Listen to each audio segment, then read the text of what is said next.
pour l'instant, clairement, Stéphane Kipré a exposé les raisons pour lesquelles il a pris cet engagement. Il revient à son parti politique d'estimer, comme Jean-Yves le réclame à tambour battant, de l'exclure ou de l'excommunier. Ça, ils peuvent le faire. Mais aujourd'hui, ce monsieur est dans son engagement vis-à-vis des populations de Côte d'Ivoire. C'est dans ça qu'il est. Si demain, le PPACI le chasse, bon, sa vie politique va continuer. Pourquoi vous voulez que ce que Assalé Timoko a fait, c'est-à-dire qu'aujourd'hui, il a décidé de rentrer au pays malgré lui, parce qu'Assalé Timoko a dit, c'est lui-même qui a dit, il dit que je suis pas allé en prison. Depuis quand vous avez entendu Tidjane Thiam dire que je suis pas allé en prison? Non, mais chacun a sa stratégie, chacun sait comment il marche, chacun sait ce qu'il fait. Pourquoi vous voulez que ce que Assalé Timoko fait là, ce soit le même truc que Tidjane Thiam fasse? Non. Donc, c'est pour ça que j'ai rappelé sur ce plateau, et c'est pour ça que j'ai rappelé tout à l'heure que chaque politicien a sa stratégie. Ce qui convient à A ne convient pas forcément à B. Donc, si B décide d'appliquer sa stratégie qui est contraire à A, il ne faudrait pas qu'on fasse croire que, c'est-à-dire que ce dernier-là est en déphasage avec la politique ivoirienne. Non. Chacun a son truc. Et puis, cette légitimité-là, les militants même du PDC sont d'accord avec le fait qu'il reste à l'étranger jusqu'à ce qu'il trouve une solution pour qu'il puisse Ce ne sont pas uniquement les militants du PDCI. Ce sont les militants du PDCI qui vont l'envoyer au pouvoir. Ce sont les militants du PDCI qui vont. C'est eux qui vont l'envoyer au pouvoir. C'est leur président. C'est leur président d'appréciation. Non, c'est pas une erreur d'appréciation. C'est vous qui voulez forcément que ça ne sont pas uniquement les militants du PDCI. C'est eux qui vont faire la promotion de ta politique. C'est eux qui vont faire la promotion. C'est eux qui vont faire la. Je n'ai pas intimé l'homme de réfléchir à quelqu'un. Je dis, c'est eux qui vont faire la promotion de la politique de Thiam. Tu ne peux pas intimer l'homme de réfléchir. C'est toi qui vois ça.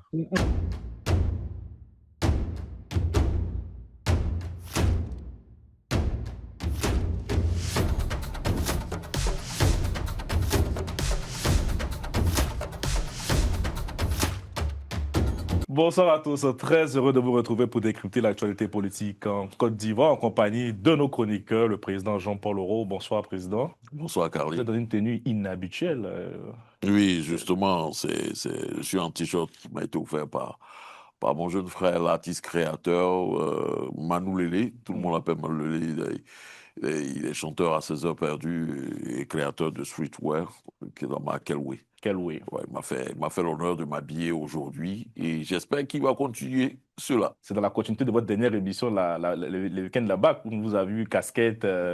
Non, le week-end de la BAC, c'était beaucoup plus, je dirais, sportif, supporter et autres. Et cette fois-ci, c'est beaucoup plus soutien à un jeune Ivoirien qui essaie de poser ses marques dans cet univers assez difficile et compétitif de la marque et de l'habillement.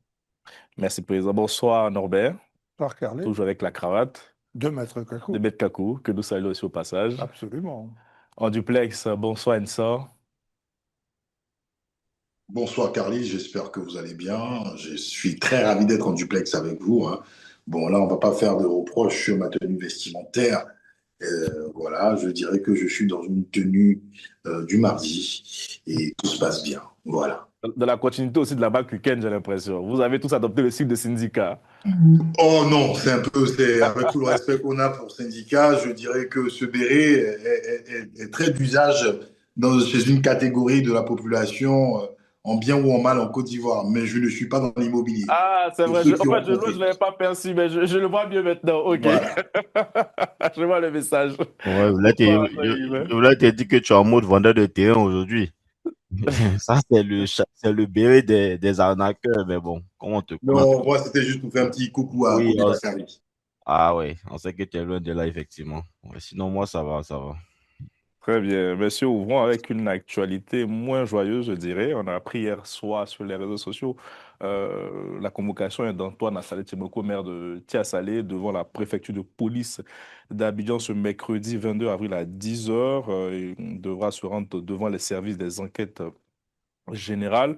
Son mouvement politique, ADCI, a d'ores et déjà annoncé que son leader se présenterait assisté de son conseil juridique comme prévu par la loi présente. Réaction face à cette nouvelle saga juridico-politique?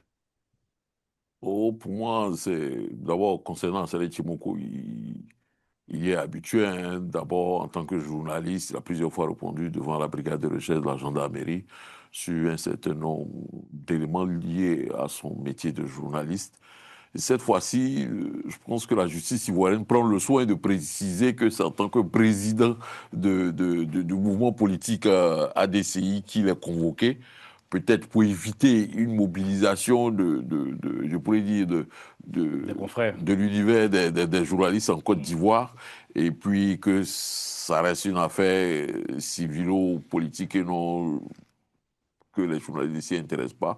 Mais pour l'instant, on ne sait pas véritablement ce pourquoi il est convoqué. Effectivement. Mais on peut se permettre certaines supputations. Je pense que clairement, en tant que président de ADCI, je ne sais pas quelle déclaration, je pourrais dire incendiaire ou perturbatrice qu'il a pu faire.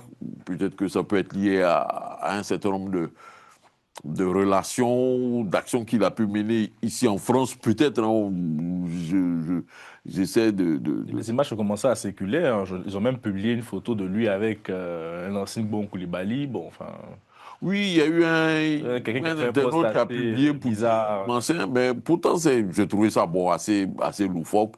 Je n'ai jamais entendu le jeune Lansine Bon Koulibaly dire qu'il fallait renverser coup pour coup le pouvoir, le régime actuellement à Abidjan. Bon, on va regarder demain ce qui va se passer du côté de la justice ivoirienne, et puis on verra. Mais je pense que la justice ivoirienne a été assez rusée, bien inspirée pour éviter de le convoquer en tant qu'élu local, de le convoquer en tant que journaliste, mais de Président. le convoquer en tant que président d'un mouvement politique. Et puis bon, est-ce que derrière, il n'y a pas véritablement ce qui s'est passé au niveau de son journal, euh, l'éléphant déchaîné, quand on sait que depuis qu'il n'est plus député, Assali Très, très Teboko est déchaîné. l'éléphant déchaîné est très Très déchaîné. déchaîné. Non, mais. Bah, solidarité confraternelle envers notre ami et confrère Antoine Assalé Tiemoko, c'est bien le moins. Bon, j'ajouterais à ce que vient de dire Jean-Paul que il semblerait qu'il soit en train d'écrire un livre. Ah oui, oui, c'est vrai, effectivement. Voilà, Il avait alors, annoncé sur le plateau aussi. voilà, donc que va contenir ce livre? Est-ce que le régime a peur? J'ai déjà dit sur ce plateau que le régime allait devoir redoubler ses rigueurs envers tous ceux qui osent faire leur travail, faire leur métier. C'est un lanceur d'alerte, Saleh Tiemoko. Faire de l'information, je ne sais pas, mais c'est très intéressant. En tout cas, solidarité avec le confrère. Jean-Yves. Oui, il a été en France. Hein. Il a été en France, il était sur plusieurs plateaux. Et moi, je me souviens qu'il avait dit sur le plateau que son rapprochement avec le président Laurent Gbagbo lui avait valu pas mal de, pas mal de menaces et tout. Et donc, il justifiait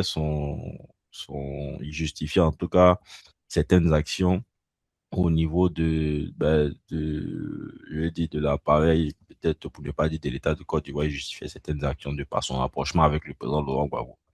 Donc aujourd'hui, moi, je ne suis pas étonné. Moi, j'ai même dit sur ce plateau-là que tous ceux qui s'approchent du PPACI seront frappés. Et donc, c'est ce qui se passe aujourd'hui. Donc, je peux me permettre de dire, bah, c'est sûrement à cause de à cause de peut-être ce rapprochement et le fait qu'il ait officiellement dit. Donc, ça a créé, je veux dire, cette polémique-là qu'on a eue, mais vite fait. Et puis après, bon, on est passé à autre chose. Donc, aujourd'hui, peut-être on veut l'entendre sur ce point-là. Voilà. Donc, en tout cas, il y a plusieurs trucs. Lorsqu'il est venu en France, il a fait plusieurs déclarations et aujourd'hui, il est convoqué. Mais quand je dis ça, j'aimerais rappeler encore, parce que tout à l'heure aussi, le président a dit la justice ivoirienne a été rusée. Vous voyez? Et je dis ça et j'aimerais rappeler aussi encore que sur ce plateau-là, il y en a qui ont appelé au président Tidiane Cham à rentrer. À Salé Tchoumboko, on n'a pas eu c'est-à-dire qu'on n'a pas eu d'once même de convocation. On ne se doutait même pas qu'il serait convoqué aujourd'hui. Il est convoqué. Et lui-même, il a dit peut-être qu'il va rentrer chez lui ou non. Vous voyez? Donc, on n'a pas eu d'information. Il était convoqué. C'est dans cette atmosphère-là que certains demandent à Tidiane Cham, par exemple, de rentrer au pays et que voilà, il n'aura rien. Non. Donc, cette justice, comme vous l'avez dit, cette justice ivoirienne qui est usée là, va toujours trouver les artifices, les moyens de pouvoir convoquer qui elle veut. Voilà. Donc, c'est ça le problème. C'est pour cela que quand aujourd'hui certains politiques demandent des garanties avant de revenir au pays, ça s'entend, ça se comprend. Insa. Alors, bon, écoutez, moi, je vais vraiment. Je ne dirais pas que je m'y attendais. Je ne dirais pas que je m'y attendais. Bon, souvent, la justice en Côte d'Ivoire, elle est impressionnante. Au moment où on s'attend à enlever, à agir par le bâton ou par une procédure judiciaire, elle n'agit pas. Elle est inattendue. Mais écoutez, quand M. Assalé a fait sa tournée en France, il a écumé plusieurs plateaux, il a relevé pas mal d'irrégularités à distance qui ont fait rebondir, d'accord, les autorités, les instances administratives et politiques en Côte d'Ivoire. Je vous rappelle que nous avions eu à faire une émission ici où nous avons parlé, d'accord, euh, au niveau, on a parlé des fonds qui étaient alloués, d'accord, aux mairies. Et sur cette affaire de plusieurs milliards de francs CFA, nous avons eu même un communiqué du ministère de l'économie. Vous vous en souvenez? N'oubliez pas aussi que M. Assalé Tiemoko a un petit peu mis à rude épreuve, en fait, la CEI concernant le cas de Tia Salé, où il a fait une démonstration dans laquelle il expliquait sa victoire a été volée, et d'où le mutisme, d'accord, du Conseil constitutionnel. Le Conseil constitutionnel n'a pas tranché jusqu'à présent sur cette affaire malgré le recours. Donc, quand vous voyez une personne comme M. Assalé Tiemoko qui relève des détails, vous avez une réponse du gouvernement à chaque fois, et une réponse qui n'est pas totalement satisfaisante, hein, réponse souvent qui nous porte encore à avoir d'autres interrogations. C'est malheureusement, ce sont des choses sous d'autres cieux qui sont à féliciter en ce qui concerne la perspicacité même de l'homme à Assalé Tiemoko. Mais chez nous, on n'aime pas qu'on soit trop bavard. On n'aime pas qu'on soit trop bavard et qu'on pointe du doigt. Et donc, on a une forme de mutisme, de complaisance dans laquelle on n'évolue pas. Et je voulais dire quelque chose aussi à Jean-Yves. En ce qui concerne le risque que présente un homme politique en Côte d'Ivoire par rapport suite à ses prises de position. Tu sais, Jean-Yves, nous ne sommes pas, nous, présidents de partis politiques. Nous sommes des citoyens. Et l'atmosphère politique, je pense qu'avant de s'engager en politique, tout individu doit d'abord prendre la teneur de l'atmosphère politique. Ce n'est pas une obligation hein, de présider un parti politique. Il y a des gens qui se disent que oui, la situation est tendue, mais j'ai le courage et j'ai l'ambition de faire changer les choses. Et ces personnes-là, d'accord, parce qu'elles sont courageuses, ces personnes-là se lancent dans cette aventure politique. D'accord? Donc, il faut que tu comprennes quelque chose. Nous ne sommes ni ici sur ce plateau, en tant que chroniqueurs et autres, présidents de partis politiques. Nous, on ne fait que commenter l'actualité. Les présidents de partis politiques sont conscients de l'atmosphère et des enjeux politiques qu'il y a. Sinon, ils n'allaient pas s'engager en politique. On sait que le pouvoir sont durs, mais ils décident d'y aller. Et c'est parce qu'ils décident d'y aller qu'ils affrontent. Donc, M. Assalé Tiemoko aussi pouvait faire comme M. Tidjane Thiam s'asseoir en France. Parce que lui, quand il s'exprimait, il savait que potentiellement, il pouvait être convoqué. Mais il est quand même allé. Et je tiens à rappeler quelque chose de très important à Jean-Yves. M. Assalé Tiemoko a même porté plainte parce qu'il a eu des menaces, lui et sa famille, et des menaces à l'encontre de ses enfants, où le trajet jusqu'à l'école de ses enfants était décrit dans ses messages vocaux. Mais ça n'a pas empêché M. Assalé Tiemoko de faire la politique en Côte d'Ivoire. Donc, ne viens pas dire ici que oui, c'est pour cela qu'on demande à M. Tidjane Thiam, d'accord, il ne faut pas qu'il rentre. Assalé Tiemoko est peut-être bel et bien conscient, d'accord, de cela, mais il est quand même entré. Parce qu'il sait que le pouvoir est dur en Côte d'Ivoire et il a décidé de faire cette aventure politique. Est-ce que nous sommes des candidats? Est-ce que nous sommes présidents des partis politiques? Nous ne le sommes pas. Donc, nous avons le droit de commenter et de donner notre avis. Merci, Carl. Oui, non, je vais Non, répondre. moi, j'aimerais dire, bon, je pense que on s'en a déjà répondu assez royalement à Jean-Yves. Il ne faut pas mélanger les choses, Jean-Yves. Il ne s'agit pas de dire oui, on demande à Tidjane Thiam. Non, soyons sérieux. Bon, c'est quoi? Tidjane Thiam reste à Paris jusqu'à quand? Jusqu'à quel moment? Qu'il ait une garantie de ce pouvoir pour dire il faut rentrer, tu as la garantie. Si ça arrange le pouvoir, que Tidjane Thiam reste loin d'Abidjan, loin de la Côte d'Ivoire, dont vous pensez, c'est dans quel esprit vous voulez laisser croire que ce pouvoir, à qui ça arrange que Tidiane Thiam soit hors de la Côte d'Ivoire, créer les conditions sécurisées pour que Tidiane Thiam rentre. Franchement, soyons un peu chose. Ok, président, on va pas Donc, pour moi, revenir sur ce débat. on peut revenir rassurer ou bien faire une petite rectification à ce que Vincent a dit. Assalé Tchimoko a fait un recours auprès de la chambre administrative du Conseil constitutionnel par rapport aux élections. Il a été débouté. Comme Norbert le disait, aujourd'hui, le livre qu'il prépare, c'est véritablement une bombe. C'est vrai, ça va s'arrêter à l'aspect, à la circonscription de Tia Salou où il était candidat. Mais si on part de ce livre et on fait un discours, on produit un discours inductif, qu'on l'étale sur toute la Côte d'Ivoire, cela sera une forme de démonstration de la tricherie qui a été orchestrée depuis je dirais, le RHDP à la commission électorale indépendante. Donc, ce livre qui, d'après Assalé Tiboko, qui devrait sortir, est ça qui pousse véritablement aujourd'hui à peut-être l'entendre et peut-être s'il y a un procès ou un jugement interdit sa sortie à Abidjan. Mais pour l'instant, pour ma part, pour les petites informations que j'ai, ce livre est dans les tuyaux d'une maison d'édition qui a Paris. Ok. Jean-Yves voulait répondre à Insan, mais on reste sur le cas du climat politique, on ne va pas personnaliser le débat. Non, je ne vais pas personnaliser. En fait, j'aimerais aussi rappeler à Insan que on rentre en politique avec, je vais dire, son comportement, avec tout ce qu'on a. On a eu dans ce pays-là le président Bédié, qui, lorsqu'il y avait le coup d'État en 99, il n'est pas resté, il est parti.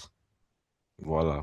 Lorsqu'il y a eu le premier coup de feu, il a trouvé il a pu établir ses bon, il a pu négocier son départ, il est parti librement, il n'y a pas eu de problème. Il n'a pas eu de départ. Non, c'est une erreur. On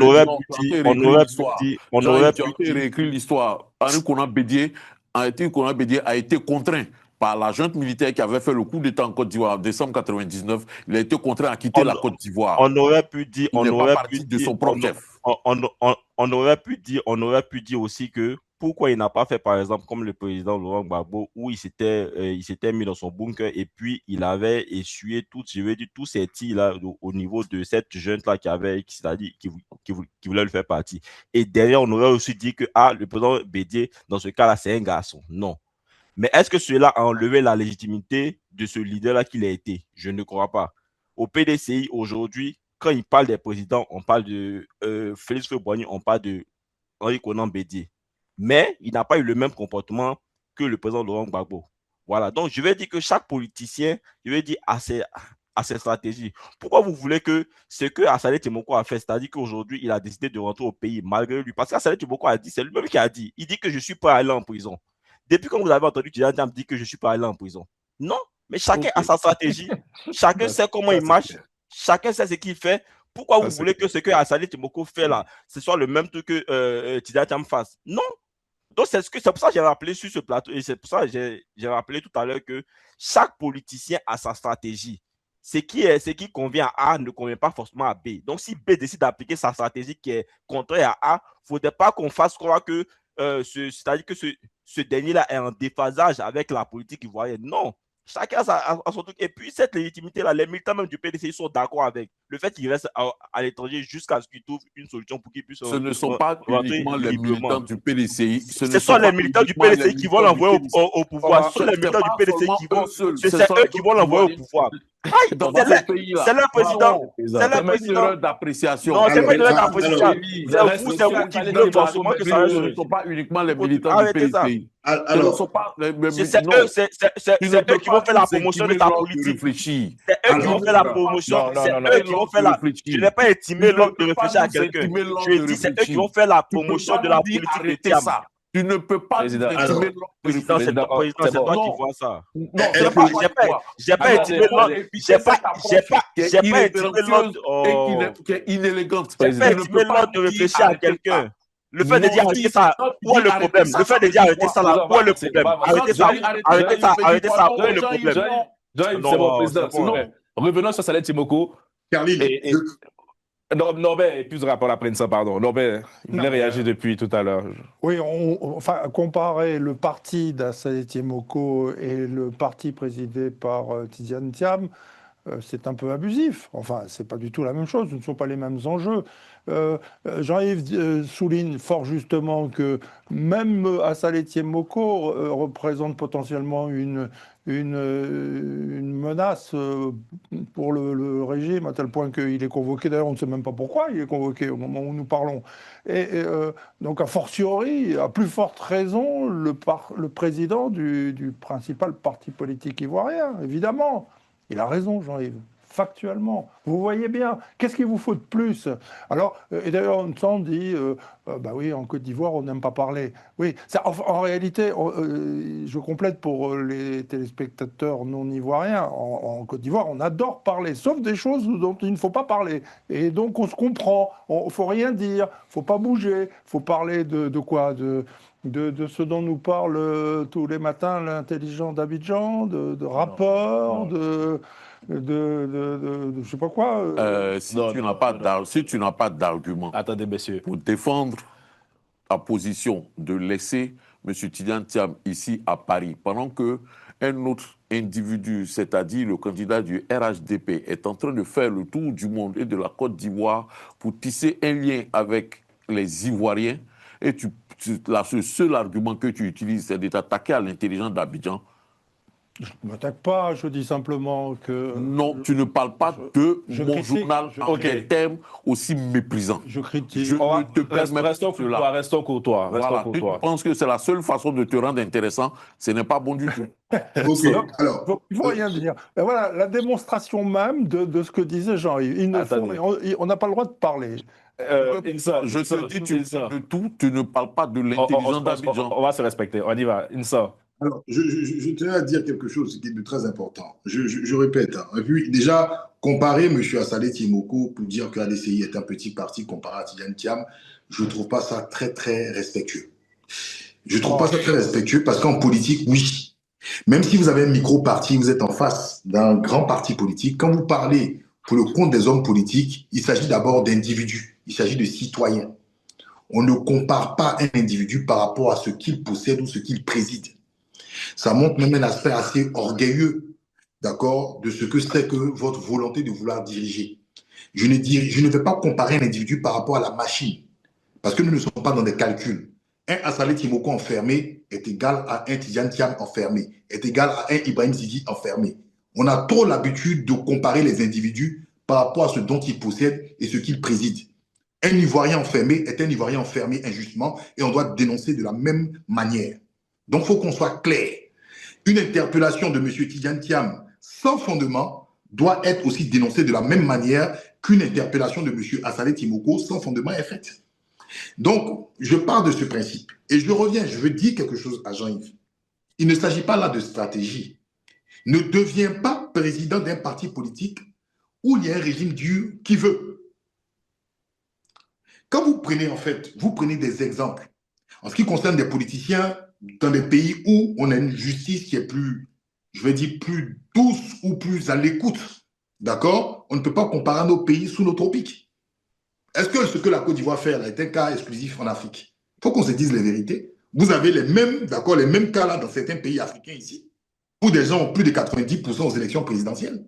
Il faut dire la vérité. Donc, je répète, quand aussi Jean-Yves dit que ce sont les militants du PDCI-LDA qui choisissent, d'accord, qui vont voter Tidiane Thiam, c'est faux. J'ai Parce pas dit que qu'ils vont voter. J'ai dit c'est eux qui vont impulser, c'est eux qui vont faire la promotion de la politique du ah, c'est eux PDC. qui vont faire la promotion. C'est pas ce que j'avais compris. C'est pas ce que j'avais compris tout à l'heure quand tu t'exprimais. La plupart des Ivoiriens ne sont même pas encartés politiquement. On a fait des émissions politiques ici. Combien de partis politiques, même quand on dit le PDCI est le plus grand parti politique de la Côte d'Ivoire, ils ont combien de militants même? Les Ivoiriens sont désintéressés par la Mais politique. ce sont les militants qui font la promotion de la politique du parti. Je suis d'accord. Non, président.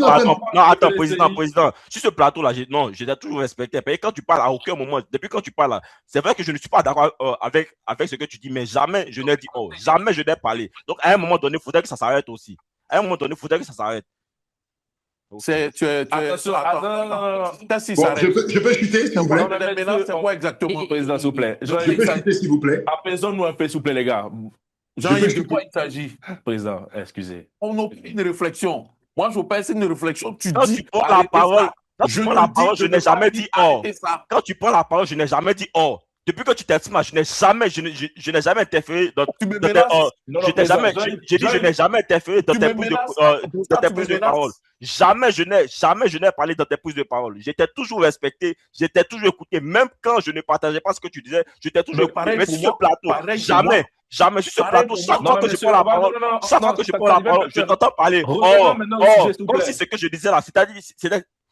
Bref. Ça veut dire que je ne suis pas d'accord avec ce que tu dis. Président, s'il vous plaît. Bon, Mais Ça veut dire que je ne suis pas d'accord avec ce que tu Président, dis. président. tu peux au moins m'écouter. Même si tu n'es pas d'accord, tu Mais peux au je moins t'écoute. m'écouter. Parce que moi, quand tu prends la parole, je t'écoute. Jamais je n'étais interrompu avec Je avec ne des mots. t'interromps Le pas. micro, C'est là, ce qu'on appelle le des micro, il est relances. activé. Chaque fois que Ça je parle, s'appelle j'entends des les oh, relances. les oh. C'est quoi des relances? Parce que là, Oh, là, quand tu dis oh, ce ne sont jamais des relances. Quand tu dis oh, le les petits or, mots que tu mets derrière là, on va avancer. les petits mots que tu mets derrière, ce ne sont jamais des relances. Le or, c'est une interjection, tu le sais. Merci, président. ok. Je peux chuter ou on passe à autre chose, Une Carly? scène rapidement, pardonnez. On accueille Henri. Bonsoir, Henri, au passage. Bonsoir, Khalil. Terminez une scène rapidement, s'il vous plaît. On Bon, passe à alors, autre c'est ce chose. qui fait le débat aussi, hein, et c'est ce qui fait aussi l'originalité, la touche de la bande à Carline. Parce que d'habitude, à quoi va Harry? Mais je vais chuter pour dire, quoi à Jean-Yves? Effectivement, les points de vue sont partagés à ce niveau. Mais je veux dire que de la même manière, tu soutiens Mordicus que M. Tidjane Thiam ne doit pas rentrer, que ses militants le souhaitent, je le comprends aisément. Mais je veux dire que quand on s'engage en politique et quand on veut battre un régime fort, il faut s'attendre à tous ces éléments-là qui sont, par exemple, des interpellations infondées et même peut-être des potentielles arrestations et autres. C'est pour cela que tout le monde n'est pas courageux de présider un parti dans ces genres de moments. Je pense que M. Tidjane Thiam a mûrement réfléchi à toutes ces éventualités avant, bien évidemment, de présider, de présider le PDCI RDA. Je pense qu'il a réfléchi à tout cela. Si ce n'est pas le cas, bon, l'avenir nous le dira. Merci, Karine. Merci. Merci beaucoup. Abordons ce second sujet parce que le premier, il a mis un peu trop de feu sur le plateau. On a vu le député Stéphane Crépy qui s'est présenté devant le conseil de discipline du PPAC, le parti de Laurent Gbagbo. On a pu avoir accès à un mémo écrit où il essaie d'expliquer un peu, de se défendre. Et on peut lire dans cette déclaration, il dit « Mon intention n'était pas, faisant référence à sa candidature, de contredire le comité central, mais de répondre à un devoir démocratique envers nos militants et nos populations. Je comprends, je reconnais pleinement la légitimité de la décision collective. Cette conviction s'appuie sur la déclaration du président Gbagbo, président du parti, lors d'un échange avec la jeunesse au Palais de la Culture en avril 2023, où il affirmait « Nous avons pris une décision, nous avons dit que plus jamais nous ne manquerons les élections parce que le fait d'avoir décidé après mon arrestation, que nous n'allons pas aux élections, nous a causé beaucoup de dommages. Henri, partagez-vous l'argumentaire de Stéphane Kipré qui justifie sa candidature aux législatives? Alors, déjà, merci Khalil pour l'invitation et désolé pour le retard. Moi, je dirais oui, je partage bien entendu le point de vue de Stéphane Kipré. Parce que quand on crée un parti politique, on le crée parce qu'on a une vision, on a une idéologie qu'on souhaite partager et décliner, bien entendu, à l'ensemble de nos militants, sinon également de la population. Je pense que Stéphane Kipré n'est pas le seul. Il y a eu le cas Wadon Melo. Bon, Stéphane Kipré n'a pas voulu pratiquer également la politique de la chaise vide. Et puis, quand on fait référence à une déclaration du président Gbagbo, c'est ce qui est assez intéressant. Bah oui, déclaration du président Gbagbo, oui, c'est vrai. Mais en même temps, il a senti l'opportunité, d'accord, de pouvoir se présenter aux législatives. Il a senti cette opportunité, il s'est dit, bah, je tente le coup. C'est vrai qu'il y a la vision du parti, qui est peut-être d'éviter de se présenter aux élections, qu'elles soient législatives, municipales ou présidentielles, bien entendu. Bon, même si au niveau des élections présidentielles, il y a eu des greffes au niveau du leader, qui est le président Laurent Gbagbo. Mais il a senti cette opportunité-là de mener le coup et de s'y lancer. Après, il savait très bien qu'il y aurait des répercussions, il y aurait des conséquences. Et aujourd'hui, il en paye le prix. Et ce qui est intéressant dans l'histoire, c'est qu'il est d'accord avec le fait qu'aujourd'hui, il va s'en tenir aux sanctions disciplinaires de son parti politique, ce qui est bien d'ailleurs. Et après, moi, je me dis une chose, comment est-ce qu'on arrive à renforcer son ancrage d'accord, au niveau des différentes circonscriptions. C'est à travers, bien entendu, bien entendu, au niveau des élections législatives et tout, parce qu'aujourd'hui, la population aussi a besoin. Vous ne pouvez pas avoir un parti politique, pour ma part, si vous n'avez pas, bien entendu, des personnes comme étant maire, député et tout, parce que la finalité d'un parti politique, c'est d'accéder, voilà, à la magistrature suprême, qui est, bien entendu, l'exécutif. Donc, pour ma part, Stéphane Kipé a saisi l'opportunité. Aujourd'hui, il en paye le prix. Bah, il va s'en tenir en sanction de son parti, voilà, au conseil Mais en fait, disciplinaire. je reviens encore sur ce qu'il dit. Il fait référence aux déclarations du président Gbagbo en 2023, comme s'il pointait une forme d'incohérence de la part de son père politique, président Bah oui, Alpha c'est ce que Loro. ça signifie. Bah, Oh, il ne parle pas d'incohérence, il garde ceci, il ne juge pas Laurent Gbagbo. Il prend cette formule, ou du moins cette déclaration du président Laurent Gbagbo, comme ce qui a fondé son action et qui euh, euh, détermine son engagement pour cette législative-là et certainement précédemment même pour, pour les élections régionales qui se sont déroulées en octobre 2023. Mais oh, ce mémo de Stéphane Kibré est un mémo qui est assez clair, hein. Je pense qu'il est poli, mais il est déterminé. Quand il parle pas de son choix, il parle de son engagement. Il dit, mon engagement à représenter les populations. Je l'ai dit plusieurs fois sur ce plateau ici, un député, ce n'est pas un représentant d'un parti politique, c'est le représentant du peuple. ouais, de la nation. Il dit qu'il veut aller représenter les populations.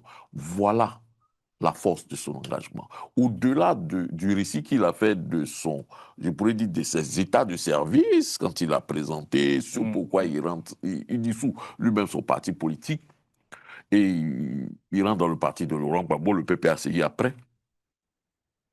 Stéphane Kipré, il chute pour dire qu'il est d'abord prêt à subir les conséquences, mais en réalité, il ne regrette pas Son choix. son engagement. Moi, je n'ai pas envie d'utiliser le thème choix. Il n'y a pas de choix. Parce qu'il y a un choix quand il y a plusieurs choix, et puis tu choisis quelque chose. Non, là, c'est un engagement qui est fondé par une déclaration du président Laurent Gbagbo qui dit on ne doit plus renoncer à une élection. Donc, il ne regrette pas son engagement. Avril 2023, le contexte est différent peut-être. Pour le contexte, pour vous ou même pour certains, le contexte est différent, mais pour lui, le contexte reste le même. Aujourd'hui, lui, Stéphane Kipré, depuis son retour en Côte d'Ivoire, il a posé un certain nombre d'actions, il s'est rapproché des populations. Malheureusement, en 2023, lors des élections régionales, on lui a cassé son élan en lui demandant de se retirer à la faveur du président du conseil régional sortant, le professeur Alphonse Djedjemadi, ce que les populations n'ont pas compris. Aujourd'hui, il ne se voyait pas renoncer à cet engagement auprès de ces populations de Boguezaïgo. Voilà pourquoi il s'est engagé. Et puis voilà. Et puis quand on regarde ça, hein, au-delà de ces mémos, aujourd'hui, Stéphane Kipré doit avoir 43 ans, 44 ans. C'est-à-dire que l'âge que Laurent Gbagbo avait quand il a affronté le président Félix Houphouët-Boigny. Le président Laurent Gbagbo avait 45 ans. Aujourd'hui, il en a 44. Vous imaginez ce qu'il a, le temps large qu'il a devant lui pour construire son monde, construire son univers politique et certainement réaliser, comme le souhaite, son destin national. Pourquoi voulez-vous que ce monsieur qui aujourd'hui, on le regarde, il a 44, 43 ans, mais qui est dans la vie politique de façon active depuis plus de 20 ans. Vous voyez, c'est qu'à peine 25 ans, il s'est engagé politiquement de façon active. Et aujourd'hui, il arrive à un stade où il a 20 ans, on pourra dire, d'expérience politique. Mais il garde encore une grande marge pour avoir de l'action. Donc moi, je me dis, quand il fait ça, il ne renonce pas au PPACI. Il ne regrette pas son engagement. Bien au contraire, il le pose et il dit il s'engage auprès de en défiant son leader politique. Oh, il n'a pas défié. Il n'a pas défié. Non, mais Oui, c'est-à-dire je m'oppose, donc j'existe. Sous-entendu, si je ne m'oppose pas, j'existe pas. Il n'est pas le seul, Stéphane Kipré, au sein du PPACI, à savoir que Laurent Gbagbo a dit ça un jour. Mais tu l'as dit toi-même, Carly, le contexte, c'est le contexte, ça peut changer. Laurent Gbagbo, c'est un homme qui sait faire de la politique. Il a décidé ça, il y a une solidarité, les autres camarades du parti ont obéi au chef, parce que le chef a une vision supérieure à tout le monde, sinon il ne serait pas le chef. Et quel chef, en l'occurrence, Laurent Gbagbo? Donc, Kipré, Don Melo, ce sont des aventures isolées. Oui, ils veulent exister comme ça, mais est-ce que ça marche? Bon, je sais pas. Aujourd'hui, ça fait quand même un bon bout de temps que la page est tournée de cette élection présidentielle, dont le résultat n'est pas reconnu par Laurent Gbagbo et par le PPACI. Et Don Melo, j'ai l'impression qu'il est, je sais pas où il est. Tu sais, il fait des interviews. Il est là, il existe. Non, il existe. C'est pas parce qu'il fait des interviews qu'il existe. Non, Mais il désolé, existe. je ne parle pas de ça. Laissez-le Oui, laissez-le développer.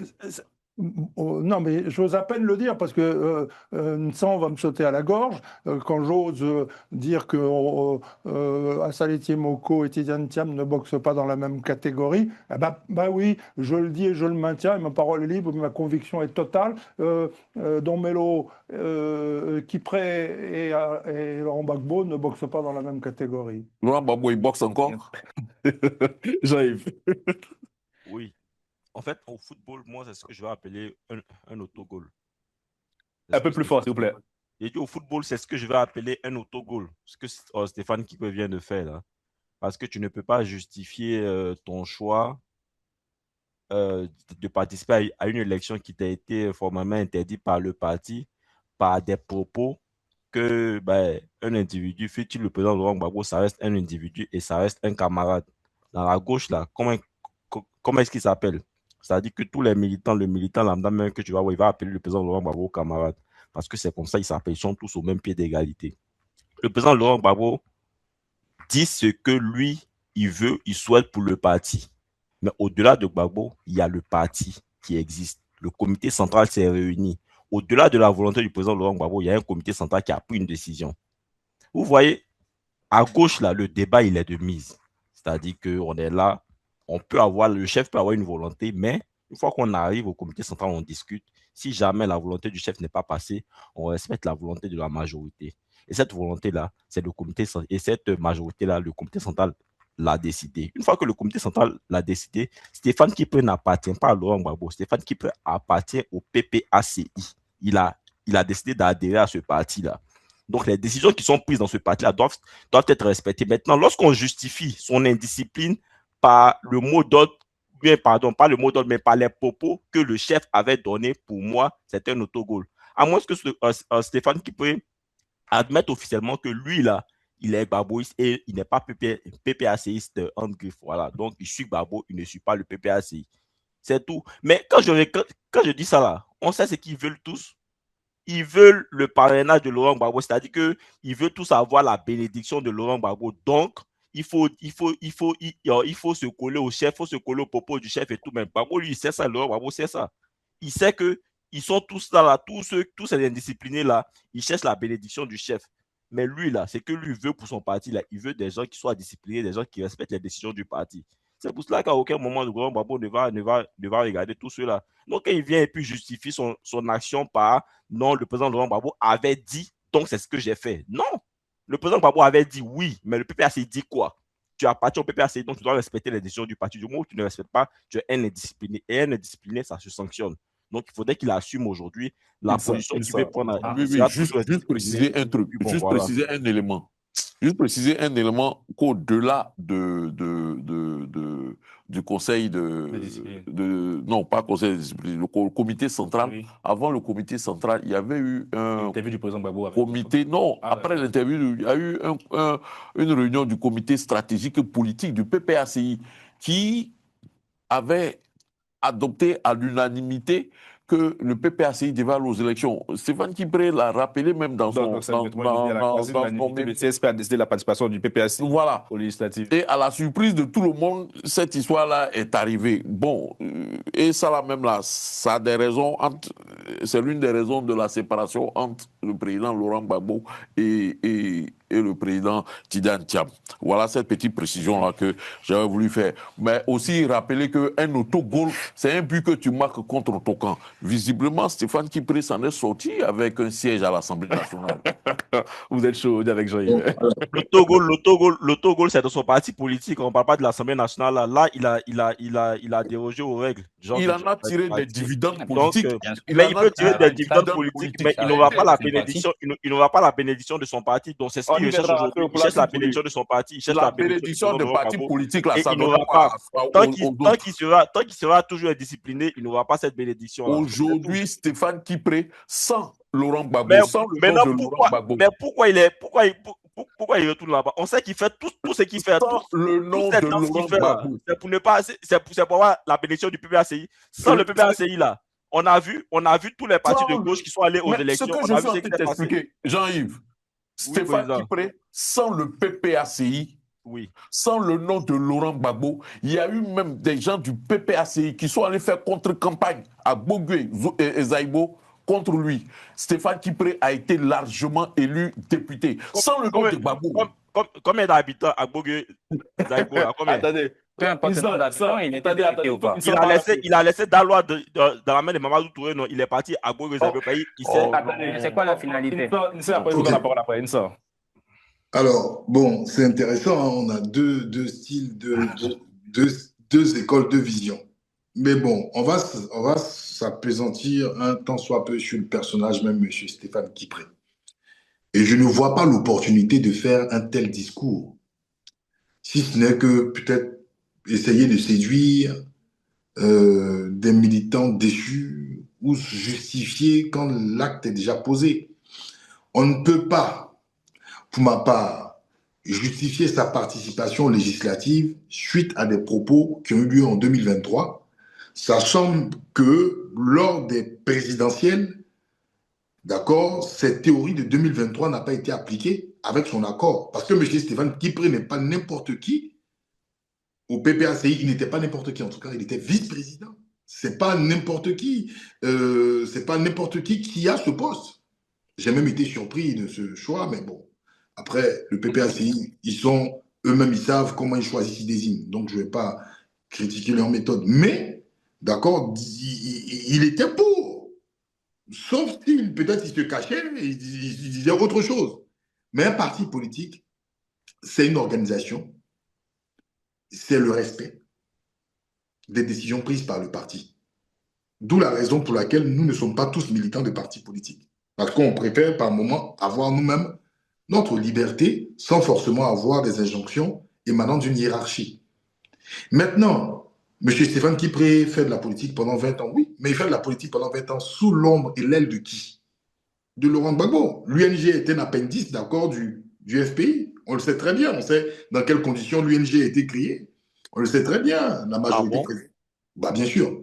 On sait, mais Stéphane Kipré, si vous voulez, on peut faire une spéciale Stéphane Kipré. C'est M. Stéphane Kipré. Non, mais il faut dire une chose, il faut préciser qu'il y avait des éléments. Attendez. M. Stéphane Kipré était un militant du MFA. OK? Allez, c'est parti. Non, il n'y a même pas. C'était un militant du MFA, de M. Yanaki Kobena, qui soutenait à une époque la rébellion.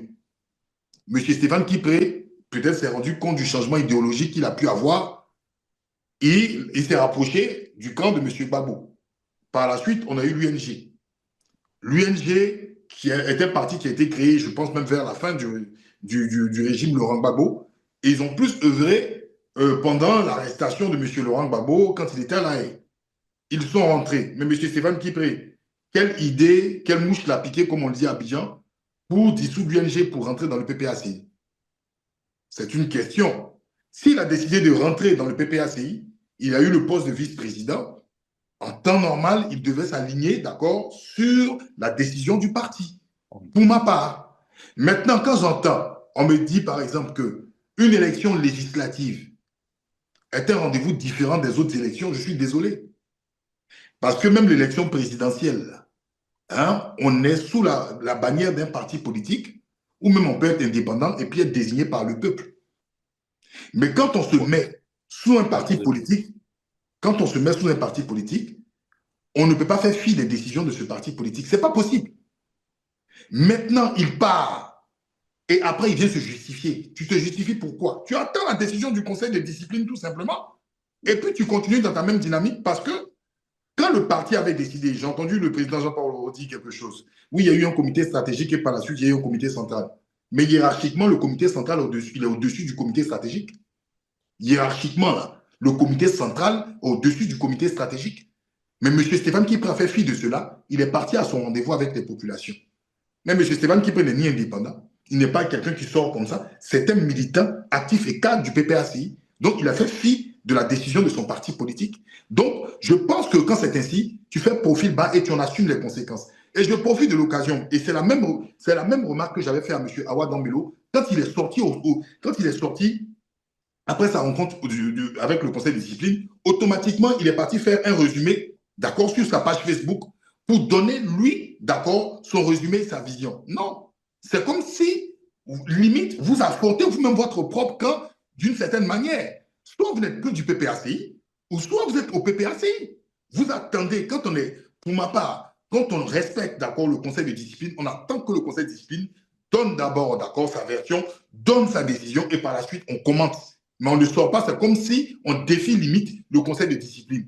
Et je pense que ce que M. Stéphane qui préfère, c'est une manière qui est inopportune. Il a 20 ans en politique, il est plus expérimenté que nous, certes, en politique, mais il y a des choses qu'on ne comprend pas. Et comme Jean-Yves l'a dit, que l'on veuille ou pas, ils sont plusieurs comme ça à chercher l'électorat et la bénédiction de M. Laurent Gbagbo, parce qu'ils savent que malheureusement, chez nous, le choix des hommes politiques sont faits sur les hommes politiques et pas à 90% sur les idées. Il y a des symboles, il y a des gens qui sont là. Au RHDP, vous avez Alassane Ouattara. Au PPACI et une bonne partie de la gauche, vous avez M. Laurent Gbagbo. Au PDCI, vous avez M. Tidiane Thiam aujourd'hui. Donc, ils sont en train de tout faire pour siphonner et faire une campagne de charme pour prendre leur électorat, parce qu'on sait que Laurent Gbagbo se fait vieux et qu'il doit se faire un peu de communication politique. Et je précise que hier, quand j'envoyais le sujet, toute personne n'avait vu un peu, ne trouvait un peu judicieux d'en parler. C'est vrai parce que dans la revue de presse, il n'y a que 2 journaux qui en ont parlé.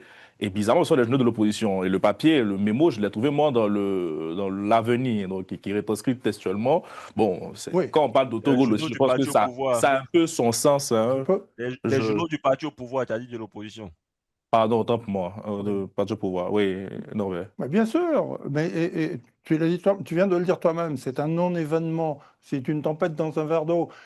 Je suis désolé, mais ça fait 20 minutes que tu nous berces de mots sur un sujet qui n'est pas un sujet, à part deux canards que pratiquement personne ne lit en Côte d'Ivoire. Tout le monde s'en fout de cette histoire. Absolument, je comprends même pas qu'on... non, mais je n'étais pas le seul à parler. Pourquoi tu me dis que moi?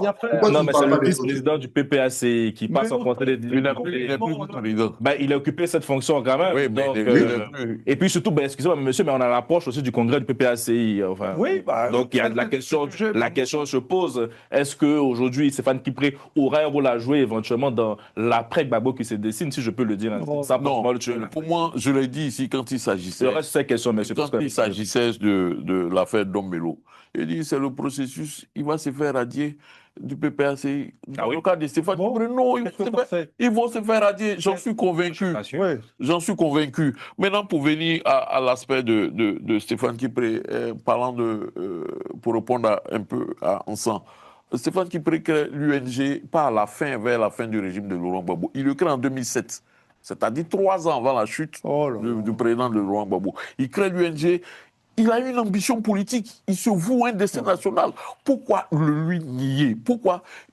Il a le droit, c'était Niouane comme tout autre, il a le droit d'avoir une ambition politique. Et puis, il a fait ce choix. Je l'ai dit et je reprends. Si vous lisez bien le mémo, Stéphane Kipré n'a jamais parlé, n'a utilisé le mot choix. À chaque fois, il utilisait le thème et le vocable bien précis et qui a tout son sens. Mon engagement. Ce n'est pas un choix. c'est un engagement. Un choix est lié au cœur. L'engagement est lié à tout son manger. Maintenant, pour revenir, non, il n'avait pas le droit de faire ceci, de faire cela. Vous pensez que être membre d'un parti politique, ça t'enlève le cerveau? Tu peux être membre d'un parti politique et puis à un moment, tu peux trouver, tu peux avoir des divergences avec la ligne que le parti... Et dans ce moment, à l'approche du Congrès, c'est une manière pour lui de se positionner aussi. Pour l'instant, clairement, Stéphane Kipré a exposé les raisons pour lesquelles il a pris cet engagement. Il revient à son parti politique d'estimer, comme Jean-Yves le réclame à tambour battant, de l'exclure ou de l'excommunier. Ça, ils peuvent le faire. Mais aujourd'hui, ce monsieur est dans son engagement vis-à-vis des populations de Côte d'Ivoire. C'est dans ça qu'il est. Si demain, le PPACI le chasse, bon, sa vie politique va continuer. Bien. Henri, président, on n'a plus parlé de temps. Moi, je voulais juste dire que, voilà, Stéphane Kipré, aujourd'hui, qu'on le veuille ou pas, le PPACI reste l'enveloppe pour caricaturer de cette manière. Le contenu, c'est le leader Laurent Gbagbo. Et qu'on le veuille ou pas, Stéphane Kipré est gbagboïste. Il a remporté les élections législatives. C'est un poids déjà pour son parti politique. C'est un engagement personnel et aussi c'est une fierté personnelle également. Longtemps, il a été dans la scène, dans le contenu du PPACI auprès de son leader politique, le président Laurent Gbagbo. Je pense que la gauche a besoin de rassembler ses membres plutôt que de les bannir. Il appelle effectivement voilà. un rassemblement. Donc aujourd'hui, je pense que ce n'est pas le RHDP qui refuse, bien entendu, les personnes qui sont allées en électron libre, qui n'ont pas respecté, bien entendu, les consignes du parti.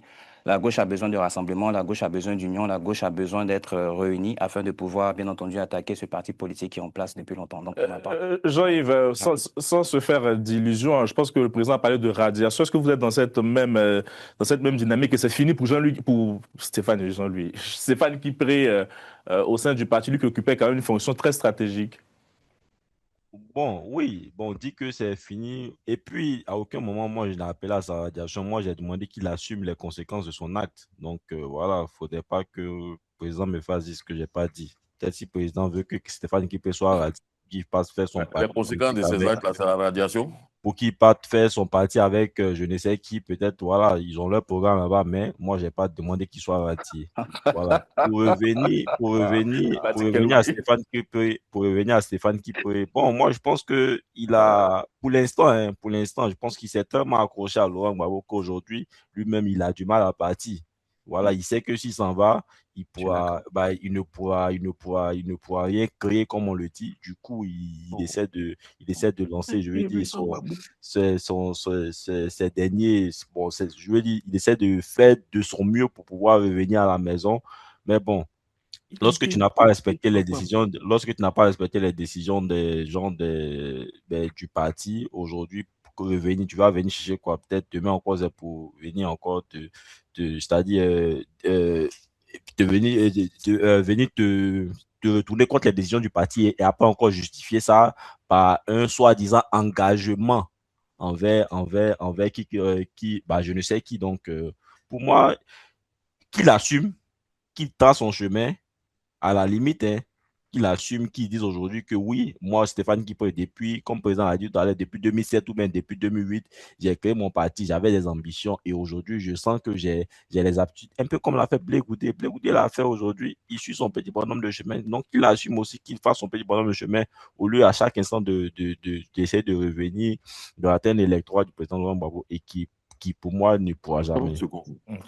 Non, Insa. Non, 30 secondes juste pour dire que je pense que Jean-Yves est dans une sorte d'obsession. Stéphane Kipré s'est fait élire sans le nom de Laurent Gbagbo.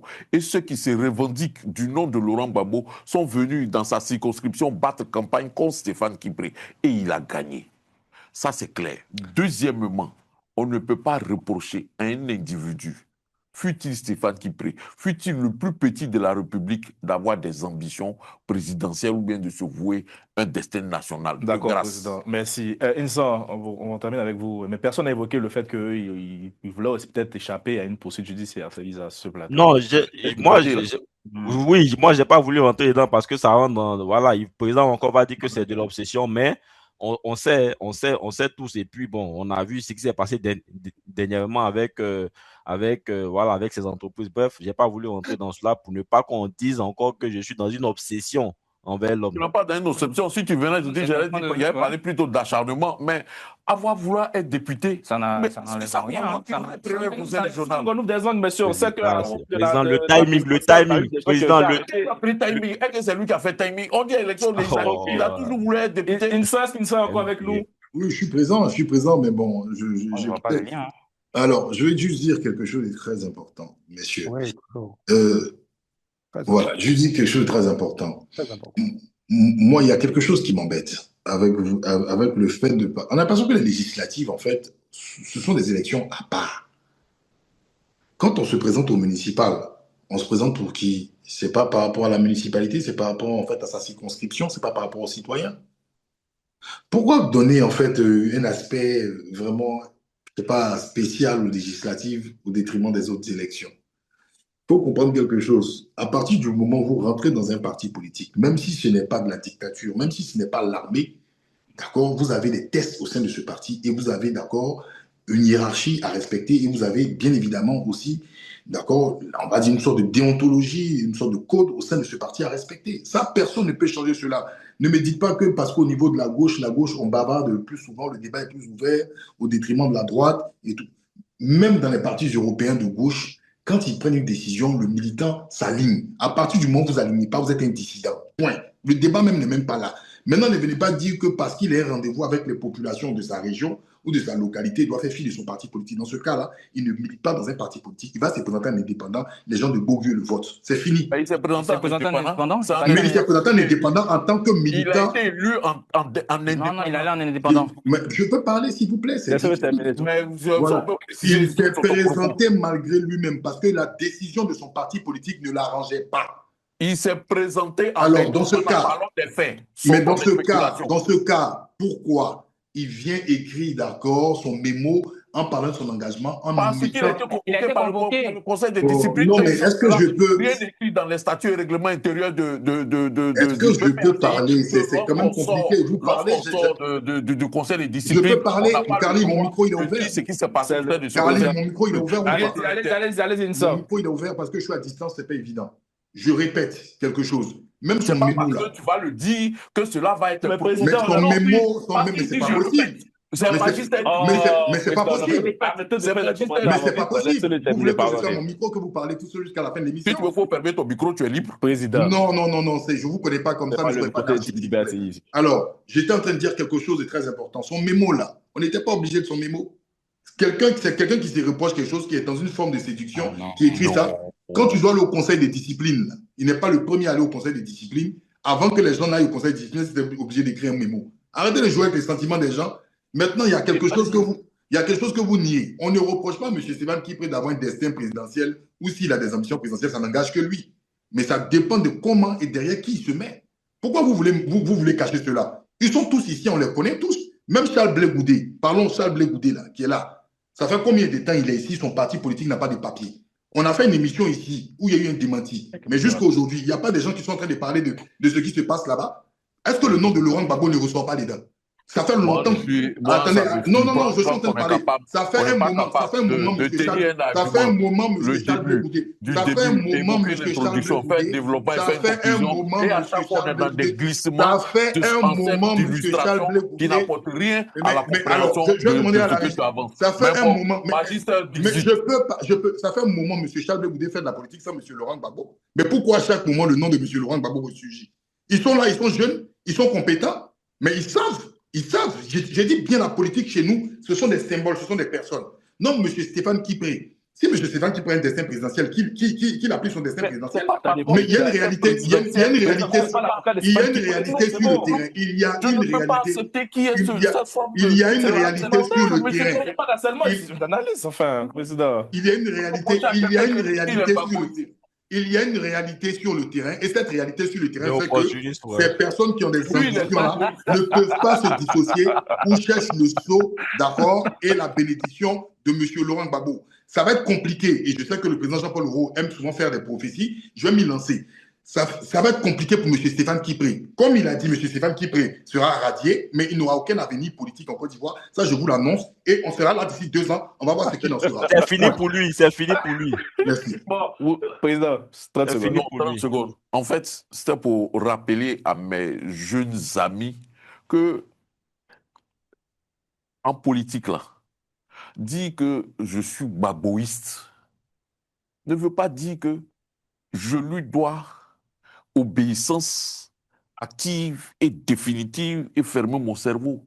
En France, ici, il y a des partis de droite Il est PPACI ou il est baboïste? C'est qui ça. se réclament gaullistes.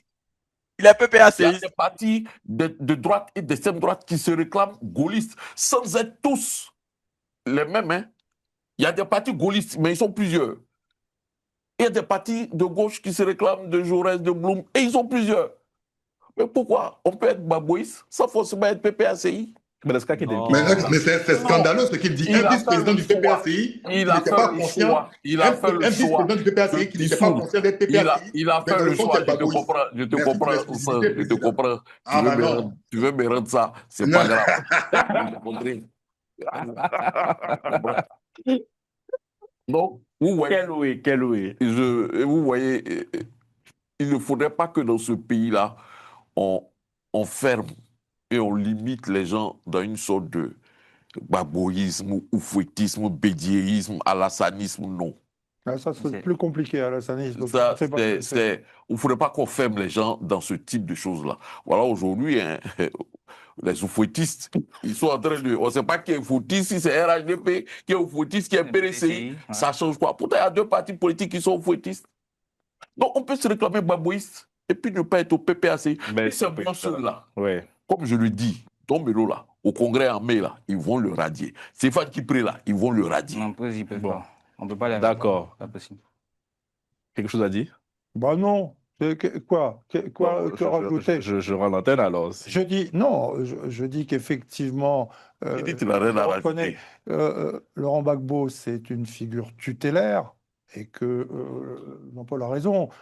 Si on compare avec d'autres situations, comme la situation politique en France, Charles de Gaulle était une figure tutélaire et que c'est très difficile, effectivement, d'exister avec un tel père. Quand on se réclame de Gaulle en France, c'est très difficile de continuer à exister. Car regardez dans quel état aujourd'hui la droite française qui se réclame de Gaulle est, et notamment le parti politique qui descend directement de lui est. Au moment où on parle, c'est à se demander si ce parti sera présent au second tour de l'élection présidentielle de 2027, dans moins d'1 an. C'est à se demander. Donc c'est très difficile. Laurent Gbagbo, il est là, et il est encore là, entendu. Donc ils vont avoir beaucoup de mal. Il va falloir qu'ils construisent. Alors, quand je dis ils, Kipré, comme Dombello, comme Blé Goudet, comme les autres, il va falloir qu'ils construisent une image dans l'ombre du père. Et ça va être assez compliqué. C'est pour ça qu'ils n'ont pas droit à l'erreur. J'ai l'impression que là, dans cette affaire, Stéphane Kipré, à mon avis, de mon point de vue, a commis une erreur. Il peut encore la corriger, une erreur de forme, une erreur de pensée. Mais si j'avais un conseil à lui donner, c'est vite, écris vite un livre, mets en place tes idées, tes propositions pour l'avenir. Tu prétends incarner les futures générations en Côte d'Ivoire. Eh ben, on aimerait connaître tes idées. Elles sont peut-être excellentes, mais moi, je ne les connais pas. Donc, ne te disperse pas, trace ton sillon. Ça va être très, très long derrière Laurent Gbagbo. Ça va être. C'est ce que tu ne sais pas. En 2020, Stéphane Kipré a sorti un livre, une interview, un livre qui était passé sous forme d'interview, dans laquelle tu verras ses propositions pour gouverner la Côte d'Ivoire. Sorti en 2020, je vais retrouver ce livre-là. Ça ne suffit pas. La preuve que ça ne suffit pas, moi j'ai connu. Je vais te le passer, ce livre. Oui, c'est gentil. Je suis sûr que je serais ravi d'être le lecteur des œuvres complètes de Stéphane Kipré, sauf que personne ne le sait. En revanche, tout le monde connaît. J'ai dit, je vais te paper, tu vas lire. Oui, mais moi j'ai vu par exemple, Jean-Paul, juste un petit mot, j'ai vu par exemple sa page Facebook qui date non pas des élections législatives de décembre dernier, mais qui date d'hier ou d'avant-hier, dans laquelle il dit son amertume. Mais si vous la relisez bien, le post qu'il a publié sur Facebook commence par un hommage à des rappeurs, ok? Et alors, c'est un mélange de tout. Oh. On commence par des rappeurs et on termine par les prisonniers politiques. non. Ce qu'est Stéphane Kipré. Non, C'est-à-dire en fait, qu'il faut non, je ne écouter- c'est des- l'émission ne peut pas s'arrêter sur ce pire Khalil, non. mensonge. L'émission ne peut pas s'arrêter sur ce pire mensonge. Non. En réalité, il a expliqué que ce lundi matin, quand il se réveillait, il aurait dû se réveiller fier et honoré parce que au parc des expositions à Abidjan, il y avait eu un spectacle Le concert de VDA. des VDA qui s'est VDA, ouais. déroulé, un groupe qu'il adore. Et entre-temps, il y a Didi B qui était ici Ouais. au sommet de l'Élysée. Il aurait dû être heureux, mais malheureusement, Il aurait même voulu être avec ses camarades qui sont en prison, comme Blaise Las, comme certaines personnes qui aiment aussi la musique. Non. Merci Non, beaucoup, ben non, messieurs. On a vraiment débordé cette émission. Mais bon. Pas du tout, Norbert, je suis pas d'accord. Norbert. Merci à vous. Merci à Moustapha Kanté, à Romain Kiko Demek à la réalisation et bonne suite de programme sur nos antennes.